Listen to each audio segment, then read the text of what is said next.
आदाब नाज़रीन, Z news में आपका खैर मकदम है।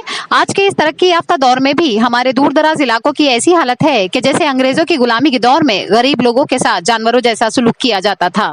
लेकिन आज आजाद हिंदुस्तान के इन गरीब देहातों की यह हालत है कि उनको अपनी जरूरतों का सामान अपने कंधों पर उठाकर मीलों पैदल सफर करना पड़ता है। ये हालत है जम्मू कश्मीर के जिला रामबन के देहात की।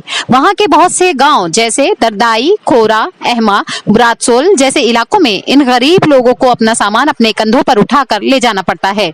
लेकिन हुकूमत ने इन इलाकों में सड़क का कोई भी माकूल इंतजाम नहीं किया है।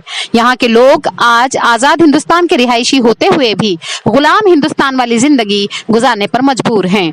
आप देख रहे हैं रामबन से हमारे नुमाइंदा अनीस शेख की ये कवरिंग।